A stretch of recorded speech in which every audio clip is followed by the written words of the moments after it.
The sight of the most exciting 25 seconds in college football was made possible by profits from the most shameful centuries in America's history. But come to the campus of Clemson University and you'd hardly be able to tell it from looking around. Solid orange, you'll see. The grounds are perfectly manicured, alluring, and monuments to the greatness that creates such institutions stand as reminders from whence we came, and since we gain so much from what we see, we smile, proud of the great tradition of which we have the benefit of saying we are now a part. Solid orange we are.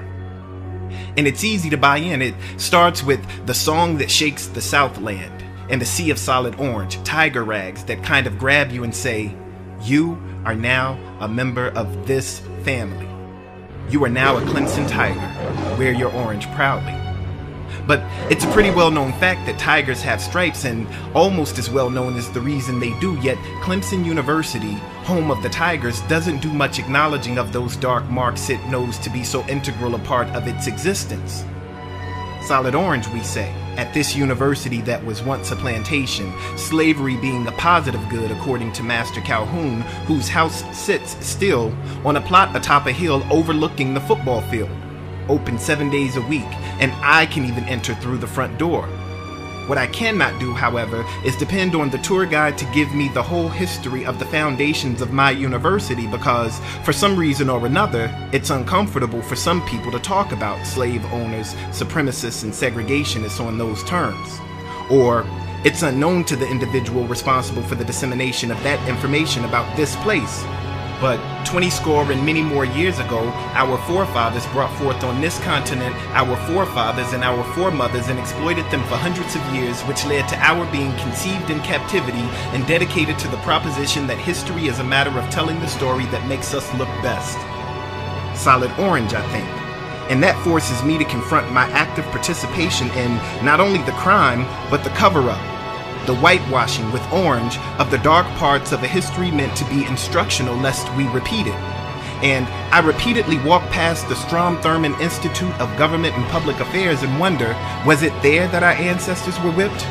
Because it happened. Slavery was big business, and being black meant you made profits to keep your master in the black. And if the master went into the red, he'd see red and you'd likely wear red stripes across your back.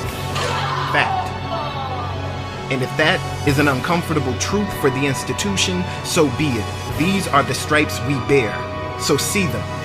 Slavery, sharecropping, and convict labor paved the streets and sidewalks of this high seminary of learning, and earning a degree from here tethers me to the legacy of that and John C. Calhoun, Strom Thurmond, Thomas Green Clemson, and Pitchfork Ben Tillman, who, with his henchmen, killed black members of a militia, never to be convicted but elected to public office, governor, to have statues and buildings erected in his honor eventually.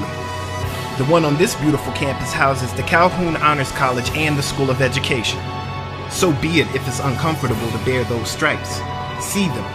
Because it's not uncomfortable to reap the benefits of the labor that went into building the buildings or tending the land, but very much so knowing the buildings and the land are stained with years upon years of the blood, sweat, and tears of slaves and sharecroppers and so-called criminals who were lent to the institution to do the work that needed doing. Solid orange, they say. And I say the tiger cannot survive without its stripes. We cannot ignore the troubling history that brought us to this, our glorious institution, with its memorials and monuments to honorable men, and call ourselves a family.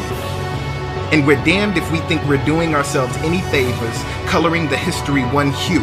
One you, one me, one he, one she, one them, won't be one us till we strive to see those stripes.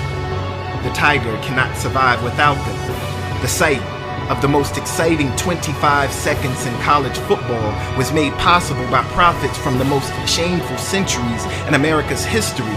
Those are the stripes we bear. And before you decide to wear that orange tee or that painted paw, think for a moment about those stripes. Think of the backs of the slaves. Think about the strips of land and the sharecroppers tied to it after so-called emancipation. Think of the uniform of that 13-year-old boy, a slave of the state, forced to help build the first buildings at this place. Think of the dark matters that matter more than you know, the difference between willing ignorance and active participation, complicit denial and abject perpetuation. Before you think solid orange, think of how ridiculous a solid orange tiger would look. Think of seeing its stripes. Think of being its stripes. And think of how terrible it is to not be seen, to not be acknowledged. Think about never being doomed to repeat an atrocious history and being better because of knowing better and doing better. Because as things are now, we are the tigers, built on a legacy of slavery, sharecropping, and convict labor by slave owners, supremacists, and segregationists. But come to the campus of Clemson University, and you'd hardly be able to tell it from looking around. And it's a shame. We'd be a beautiful tiger if only we could see our stripes.